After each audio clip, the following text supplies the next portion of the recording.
queda perfectamente claro que las dos presentaciones más importantes, que fueron la de, por supuesto, la del comandante Chávez y la de Capriles Radonqui, tienen con mucho más diferencias que similitudes, aun cuando estaban yendo a un evento que cumplía la misma finalidad y el mismo objetivo, que era el de presentar las candidaturas y los partidos o las organizaciones que la están respaldando para el 7 de octubre, ahí ante el Consejo Nacional Electoral. Y digo que tiene diferencias muy significativas, sustanciales, porque eso es lo que tenemos que empezar a leer. ¿Cuáles son las diferencias reales que hay entre las dos propuestas? Incluso desde el punto de vista del comportamiento escénico. En ese primer sentido, yo creo que debiéramos, antes de entrar en la materia propiamente del discurso que comprende cada una de ambas propuestas, hay que ver lo que desde el punto de vista mediático en la puesta en escena significó cada una de ellas. Porque eso dice mucho y porque eso debe significar muchísimo para el elector. No te olvides que la campaña es fundamentalmente una obligación de los contendores de la política frente a un hecho electoral, precisamente en virtud de que es una necesidad del elector conocer a fondo las propuestas en todos sus aspectos. Y el perfil comunicacional dice muchas veces más que lo que pueda decir muchas veces un documento que en definitiva no necesariamente quiere decir que va a ser cumplido a cabalidad por cualquiera que sea el que una vez salga electo. Eso es un aspecto muy importante. La impresión que perciba la gente, ¿no? Porque hay una cosa de energía que se intercambia, de piel, que es en lo que se fundamenta, como tú lo sabes, pues como psiquiatra que eres, la credibilidad muchas veces entre las personas. A veces sin abrir la boca uno ya sabe de qué es lo que le puede decir el otro y qué se debe esperar de esa persona. Y eso en las campañas, por supuesto, se sobredimensiona para convertirse, como digo, en un activo de la campaña y en un activo del elector fundamentalmente. Y en ese sentido, Capriles Radonqui y el comando de la Mesa de la Unidad Democrática creo que incurrió en un nuevo y muy gran fracaso ese domingo en la presentación de la candidatura de Capriles Radonqui, precisamente por eso, porque lo que esperaba el elector fue lo que menos se dio.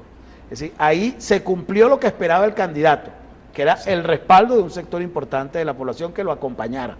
Es decir, la gente, el venezolano, le cumplió a Capriles, y Capriles no le cumplió, la Mesa de la Unidad no le cumplió, porque lo que esperaba el elector era, yo quiero saber qué me está proponiendo este candidato, porque ese es su derecho, y eso fortalece el modelo democrático que nosotros estamos construyendo con todos los obstáculos, con todos los escollos que ha debido ser sorteado para ello, pero que estamos avanzando por encima de muchos modelos, incluso de naciones desarrolladas y de larga tradición democrática, como sabemos.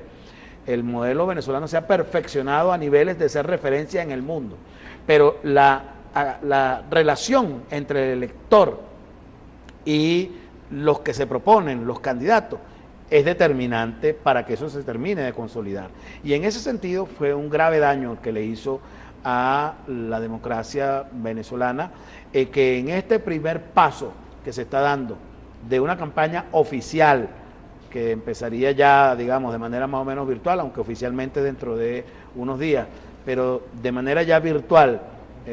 aun cuando Capriles tiene más de un año en campaña, ahí se empezó con un pie en falso y con, como te digo, un grave daño que se hace al elector. Contrariamente,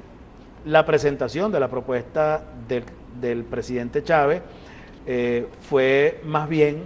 redundante en ese ejercicio de cumplirle al elector en cuanto a, bueno, qué es lo que me está ofreciendo. Ahí el comandante reiteró lo que ha sido su palabra, su discurso, que el país conoce, pero que no lo evadió por eso de ser conocido por el país su discurso, el compromiso de, desde ahí, desde la presentación formal de la candidatura, entregar una visión resumida al menos de lo que es la propuesta o la evolución, la continuación del proyecto de socialismo venezolano que está dándose en el país, en el modelo que está planteando de justicia y de igualdad social el presidente Chávez a los venezolanos. Entonces, eso ya hace una diferencia diametralmente opuesta entre las dos candidaturas. Pero además de eso, es la calidad del evento en cada caso. La calidad del evento en cada caso es también muy importante, no solo el contenido discursivo, sino eso que puede llamarse la imagen del candidato frente al elector, porque el elector quiere que su candidato sea el que tiene el mejor porte candidatural, el que tiene la mayor estatura en términos de la oratoria,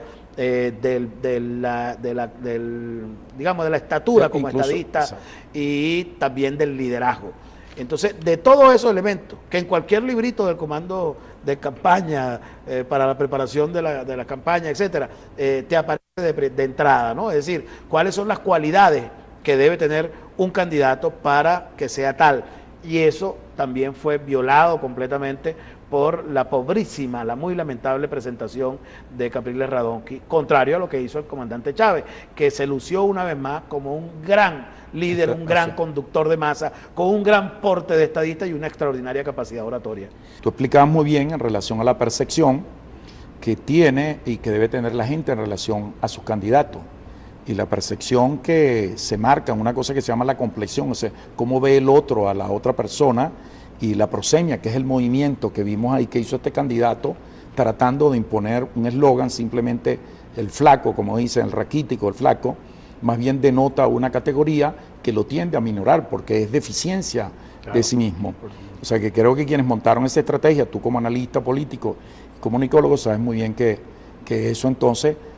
no causó el impacto, sino por el contrario, creó una atenuación y un comportamiento abúlico bajo a la gente, es decir, un apachuchamiento, un atontamiento, más bien, y no tuvo la repercusión esperada. Claro, es posible, por supuesto, porque como tú lo dices, desde el punto de vista clínico, esa es la reacción de esperar.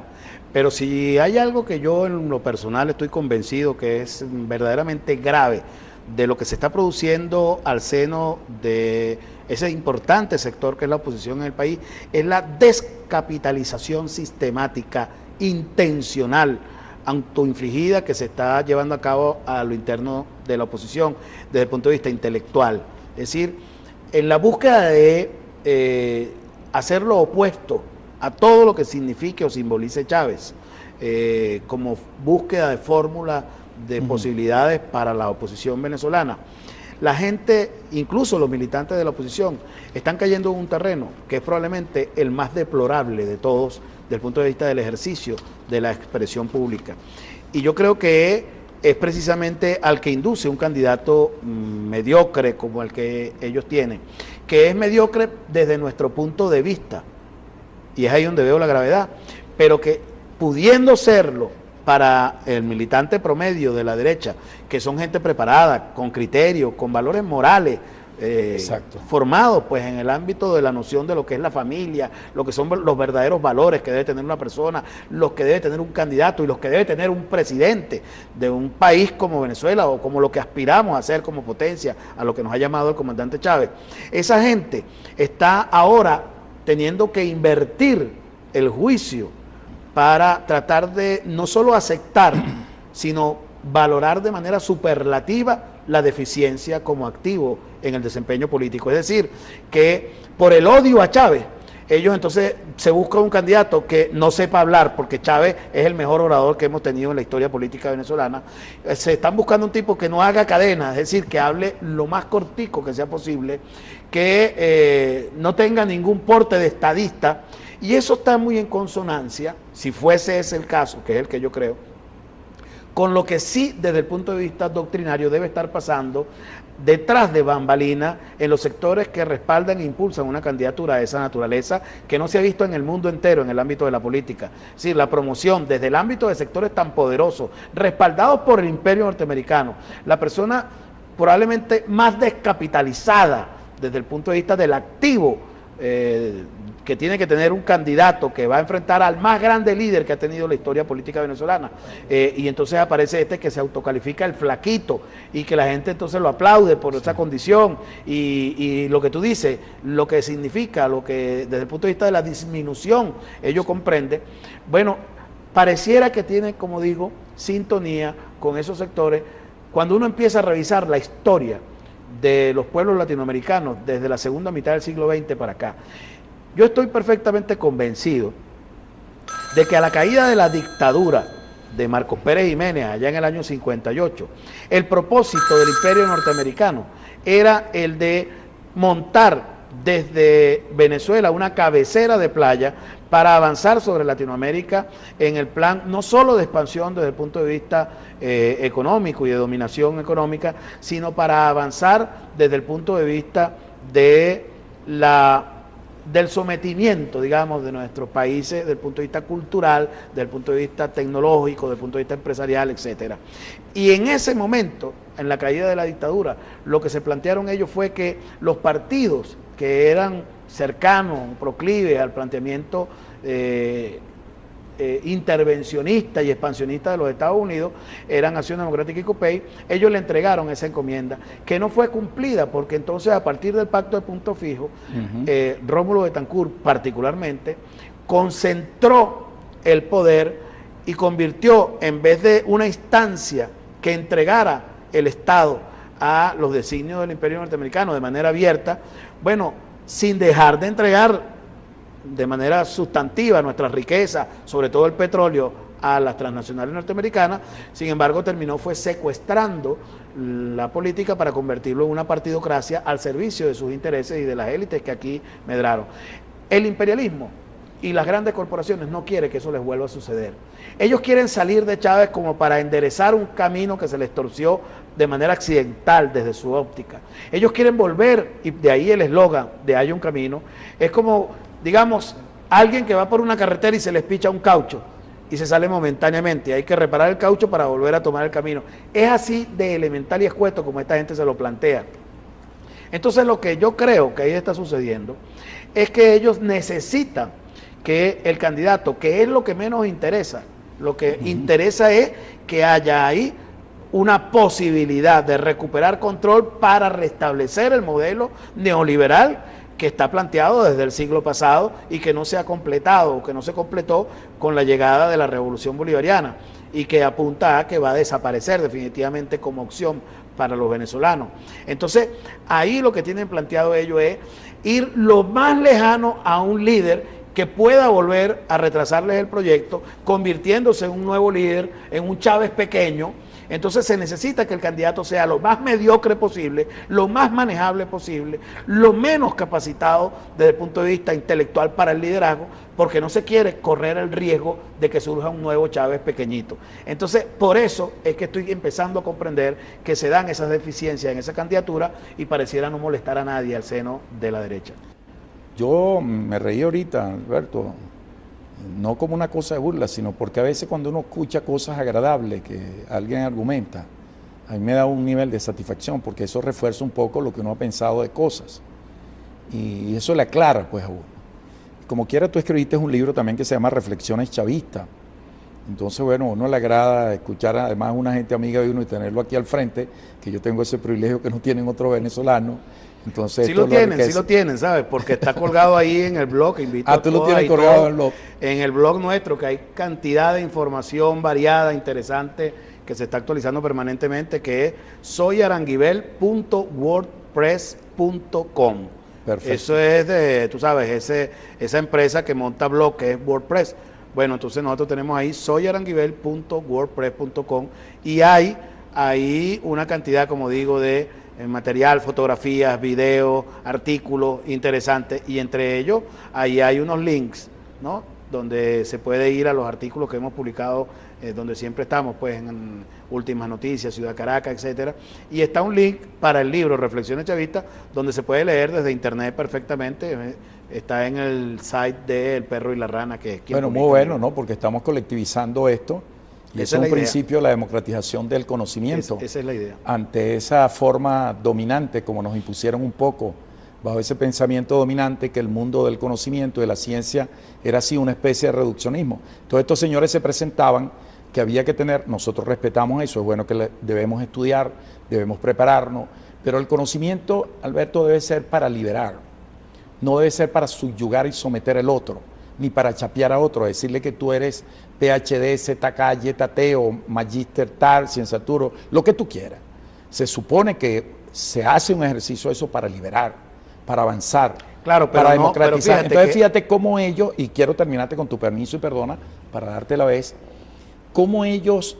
no le importa ahora lo que mismo ellos crearon con el pensamiento dominante, porque yo te decía, a partir de lo que tú mencionaste, y recuerdo y te entrego la palabra, lenguaje no solo expresa idea, sino también realidad,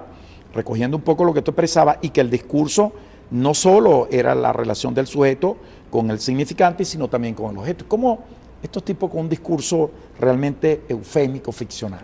Bueno, porque fíjate, primero que nada hay que distinguir, yo sé que el ejercicio que estás haciendo tú ameritaría que tuviéramos programas específicamente dedicados a la materia, pero tratando, digamos, de manera abusiva de hacer una reducción, yo pudiera hacer lo siguiente, que es distinguir entre el conocimiento como herramienta liberadora del individuo que tiene el conocimiento, que adquiere el conocimiento, que ha sido, digamos, el eje fundamental filosófico del discurso de los sectores dominantes a través del tiempo, que se han adueñado del conocimiento, han secuestrado el conocimiento para poner al servicio de los sectores pudientes de la sociedad y como instrumento de exclusión. Y es liberador desde una óptica humanista, desde una óptica revolucionaria, para el pueblo en la medida en que ese conocimiento de esa élite esté puesto al servicio de la sociedad. Entonces son dos concepciones completamente distintas. Y en esa idea es donde yo inscribo el error que comete la derecha hoy con este candidato que tiene completamente, digamos, frágil desde el punto de vista intelectual y muy mediocre desde el punto de vista de su puesta en escena, porque es un derecho del ciudadano, del elector frente al candidato, el que el candidato sea completo, sea una persona que esté verdaderamente preparada, sea capacitada. Es como quien va a montarse en un avión. Yo no tengo por qué tener todas las credenciales como piloto, pero espero y aspiro a que el piloto sí tenga las mayores credenciales, porque vamos a correr el mayor riesgo, que es el de la vida, cuando nos encaramemos en ese avión en el aire. Entonces es exactamente lo mismo. Si tú estás aspirando a ser candidato a la presidencia, tú tendrías que estar más preparado que nadie. Eso sería, digamos, de anteojito. Pero lo otro, el otro ángulo, es lo que es el derecho de la sociedad a que tú como candidato estés preparado, porque si vas a competir en ese importantísimo torneo, bueno, tú tienes que asumir la responsabilidad de la conducción de un país, de una nación que todos necesitamos y aspiramos que sea puntera, como lo está haciendo hoy en día, como lo vemos a cada rato en el modelo que estamos avanzando, de los distintos análisis que se hacen en el mundo, trabajos de investigación como el de la Universidad de Columbia, como el índice de bienestar que acaba de ser presentado esta misma semana, donde nos colocan como uno de los países más felices y el más feliz de Latinoamérica. Entonces, la gente elige para vivir mejor, la gente no elige para ganar en una competencia frente a la comadre en el barrio, frente al compadre, el otro caso, tal, ganó el mío, no ganó el tuyo, como se hacía en el pasado, como se nos educó de manera perversa en el pasado, a que creyéramos que estábamos ganando porque le ganábamos al compadre cuando ganaba nuestro candidato, pero que no ganaba en realidad nadie, no ganaba el país, no ganaba la familia, porque no se transformaba nada, porque los candidatos defendían el mismo modelo neoliberal. Es decir, no salíamos, no avanzábamos del mismo estanco en el que nos encontrábamos. Y eso es lo que en este caso tiene que saber apreciar cada vez de mejor manera la gente. Por eso es que la importancia de la preparación del candidato, la importancia de la calidad del discurso es lo más relevante en esta contienda, porque lo que estamos midiendo son dos modelos que se están debatiendo en el mundo entero y que aquí están representando dos personajes que tendrían que tener correspondencia con la altísima responsabilidad y exigencia que esa confrontación demanda. Sí, indiscutiblemente que haciendo una síntesis, otro elemento que tú sumas más son dos modelos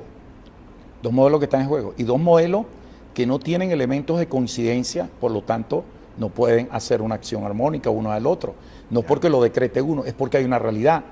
Si una persona cree, hay un planteamiento ideológico de fondo. Si una persona cree en el egocentrismo y nosotros creemos en lo alocéntrico, que es pensar en el colectivo, pensar en los demás, es lógico que eso es antagónico. Eso no tiene posibilidad de, pero cuando, y eso es grave, pero cuando es más grave es cuando no se asume, que es el caso de Capriles. Mira, lo que le ha hecho más daño a la humanidad, digamos, en el periodo contemporáneo de la democracia contemporánea, son los modelos mixtos, los modelos socialdemócratas, esos modelos que promueven la profundización del capitalismo, pero con un viso de desarrollo social, digamos, o de preocupación social. Esos modelos, que son los que promueven la ilusión del bienestar en el capitalismo, le han hecho un daño muy grave a la sociedad porque han mentido, porque han falseado el modelo capitalista en su esencia. Y entonces la sociedad ha escogido sin saber efectivamente cuál iba a ser el resultado que iban a tener, que era la deficiencia del modelo vertical capitalista en la generación de bienestar a la sociedad. Es al contrario, es decir, para poder generar mayor profundización del capitalismo, se tiene que generar obligatoriamente en el marco del capitalismo mayor hambre, mayor miseria, mayor exclusión, y eso no lo puede decir un candidato, como ya lo planteaba el comandante Chávez. Entonces, esos modelos que se venden, socialdemócratas de centro derecha o centro izquierda, son una farsa que atenta contra las posibilidades de las naciones y atenta fundamentalmente contra el derecho del elector a elegir con propiedad, a ciencia cierta lo que está escogiendo. Por eso es que lo que más riesgo hay en la elección del 7 de octubre es apuntar hacia un candidato que no se sepa bien cuál es el modelo que está defendiendo, porque no tiene partido con una filosofía, con una ideología a la que se atenga. No tiene una tradición como líder que diga, bueno, esta persona es de esta manera. No tiene credenciales, ni siquiera académicas, ni ideológicas, ni políticas, que digan, bueno, mira, nos atenemos a esto, como Chávez, por ejemplo, que uno se atiene, que sabe que es el socialismo lo que va a promover. Ahí no hay nada que uno pueda reclamar después, el día de mañana, mira, nos mentiste. Y me hiciste recordar una cosa del propio Che Guevara. Quienes vacilan hoy se arrodillan mañana. Esos que creen que van a mentirle a la gente hoy en una discusión del país, donde hay dos modelos, donde en el mundo se baten dos modelos, no vamos a hacer una cosa así que sea Sí, eso de esconder, atenuar en el documento que presenta ante el Consejo Nacional Electoral, después de haber generado una situación de fatiga en el país, con esa cosa tan torpe de tratar eso es neoliberalismo puro lo que está allí. Claro, pero por ejemplo el caso de las misiones, ¿no? Ellos no aparece en el documento que presentaron al CNE nada, ni una palabra referida a las misiones, que ellos fatigaron al país hasta hace días con el tema de las misiones, diciendo que las misiones no eran de Chávez, que las misiones era una cosa neutral, que era una cosa que era una institución, que había que dar unas leyes, etcétera, para tratar de colocarla como en el terreno del empate. Ese tipo de jugada, ese tipo de actitud perversa, es la que hace daño a la democracia, porque es la que hace que la gente que no tiene, digamos, verdadera solidez desde el punto de vista de la formación ideológica, de la formación política propiamente dicha, bueno, incurra a veces en el error de caer en esas trampas mediáticas de la campaña por la vistosidad más que por el contenido, más que por la propuesta. Entonces a eso está jugando esta gente de Capriles Radonqui, porque no tiene el contenido, como decimos, presentable que pudiera ofrecérsele al país, y eso es lo que nos pone en riesgo a nosotros más que ningún otro aspecto de la campaña. Me interrumpa, eso significa, diciéndolo de esta manera, si me permites y me corriges si no es así, que ellos están escondiendo realmente, porque el plan de ellos es un plan que es más de lo mismo y que no va a cambiar absoluto, sino que va a volver a lo mismo. No es más de lo Perdóname, mismo. El si plan de ellos es un plan neoliberal abiertamente. Ellos incluso no han podido esconderlo en la mayoría de las oportunidades, de manera inconexa, informal, espontánea, se les sale. Ellos se les ha salido y después han tratado de recoger el agua regada, lo de que ellos lo primero que van a hacer es llamar al Fondo Monetario Internacional. Entonces inmediatamente salen corriendo y lo recogen cuando todos los periodistas se lo exponen ante el país. Lo de la ley de desarme, donde al principio estaban abogando por una ley de desarme y tal, utilizándolo como herramienta de campaña, y en lo que se empezó a aplicar efectivamente, entonces dijeron que eso era un abuso, que era una inconstitucionalidad contra los derechos que tenían los que portaban armas, etcétera. Y así han estado para adelante y para atrás. Liberar los precios, algo... Pero fíjate que el más grave, por ejemplo, que los pone en evidencia en su condición entreguista, que es la base filosófica de los modelos neoliberales hoy por hoy en el mundo entero, que es simplemente un modelo que ponga la economía de un país y toda su estructura industrial, productiva, al servicio del imperio norteamericano. El imperio norteamericano no puede vivir, no puede avanzar si no hay una dominación sobre otras naciones. Es decir, él como país autosoportado con su propia economía no podría existir. Y eso es lo que se está viendo en las economías europeas, de las grandes potencias europeas, como Alemania, como Francia. Si no retoman el modelo de la dominación mediante la colonización que los hizo potencia en el siglo XIV, en el siglo XV, ellos se vienen abajo y por eso están replanteándose junto con los Estados Unidos este nuevo esquema de relanzamiento del neocolonialismo que están ellos llevando adelante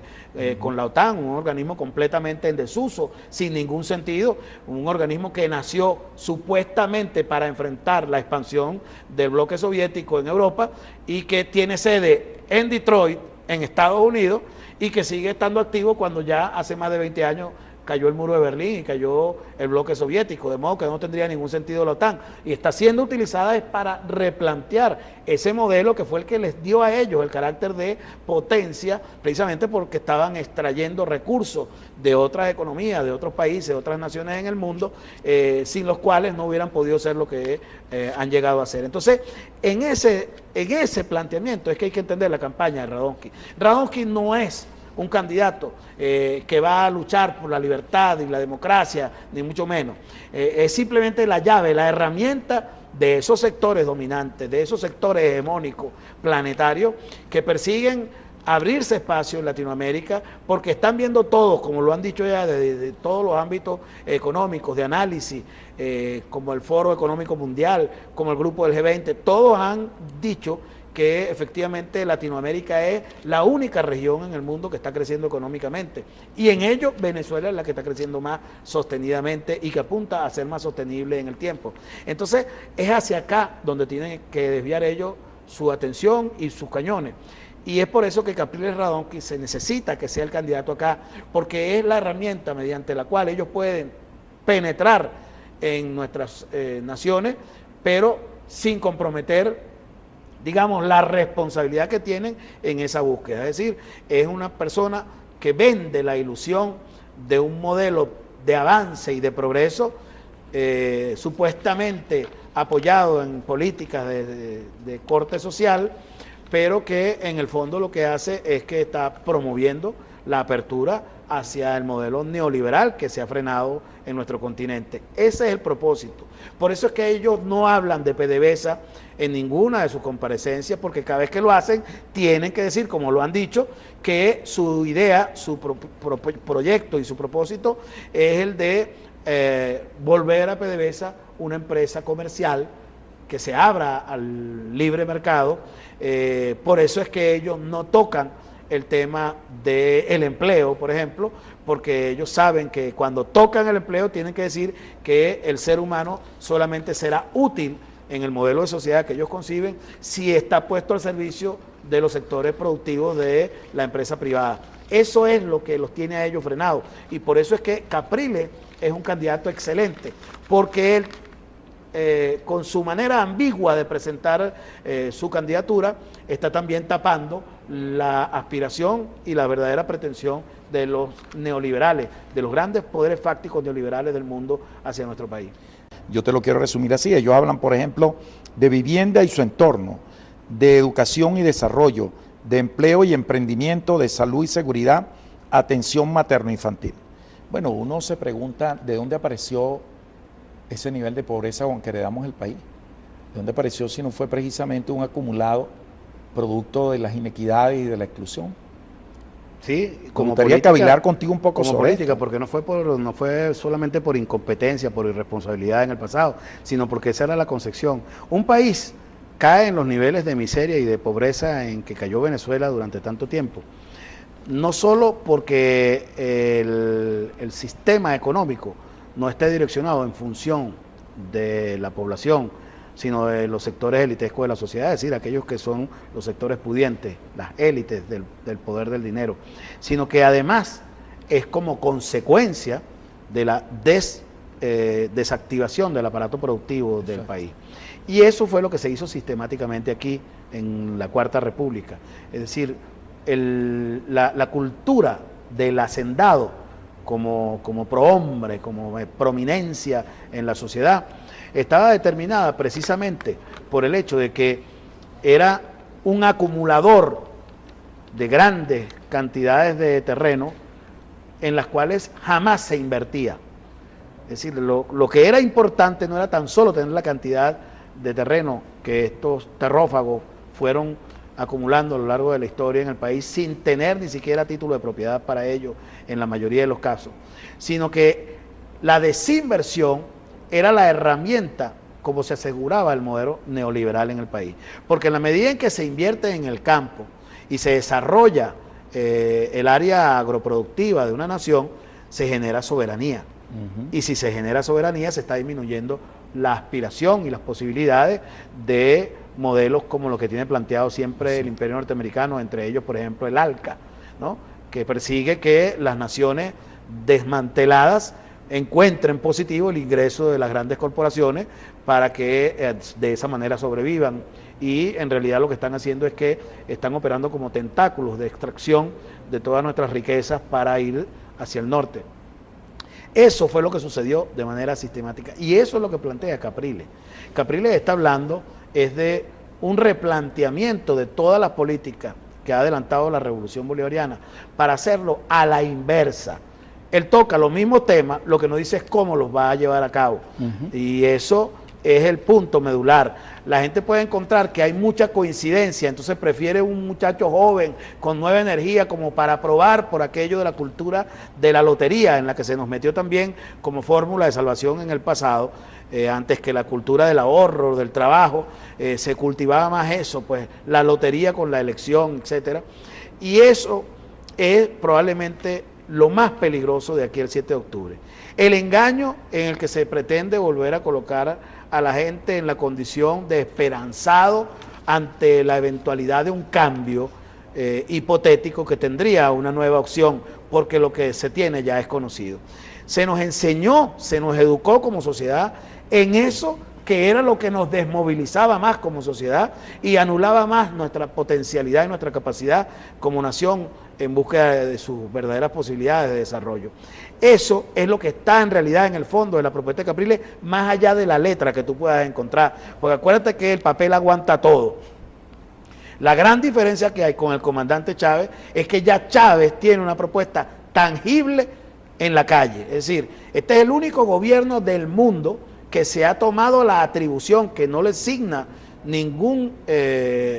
Estado democrático a ningún gobierno en el mundo de construir viviendas para regalarle a la población. Ah, que no las tiene de la noche a la mañana, esa es otra cosa. Pero es el único gobierno en el mundo y en la historia que está construyendo viviendas para regalar y encima bien equipadas. Que tú ves que las manifestaciones que se están dando ahora de alguna gente trancando alguna calle es porque le falta el tostiarepa o porque le falta el microondas, pero por ese nivel de cosas es que se están dando las protestas hoy en Venezuela. Y eso expresa un nivel de vida. Por supuesto, y eso es lo que está reflejándose en todas esas investigaciones que aparecen hablando de la elevación, no solo ya de la felicidad y de la calidad de vida del venezolano, sino del índice de desarrollo humano, que hay que ver lo que tiene que haber sido el impacto de políticas inclusivas, sociales en un país para que se produzca un salto cualitativo en términos del desarrollo humano, que es una cosa verdaderamente distinta a que tú seas feliz un día u otro. Entonces, en ese sentido es donde yo digo que estamos corriendo mayor riesgo en cuanto a rescatar, que es el propósito de la derecha, que es evidente que tiene la derecha con la candidatura de Capriles, rescatar en la gente, reactivar aquello que sembraron durante décadas en nuestra población, que era la idea de el triunfo esperanzador que tenía la gente cuando ganaba un candidato de Adeo de Copey y que en realidad a los 5 años tenía que sacarlo. Exacto. El mismo que votó por ese tenía que sacarlo a patada del gobierno porque no había cumplido nunca, porque no se estaba cambiando el modelo, no se estaba transformando el modelo económico y por eso el país se estancaba en la miseria, en el hambre, en la desnutrición. Bueno, yo quiero darte las gracias realmente por estar con nosotros. No, a ustedes, por permitirnos. Realmente queremos seguir contando contigo, especialmente en una batalla como esta, que es una batalla ideológica, con muchísimo gusto, una batalla muy conceptual y que implica para nosotros algo importante que pudiéramos sintetizar lo último que tú has dicho. Tiene que ver que por primera vez en la historia, le agrego este elemento, se está discutiendo un programa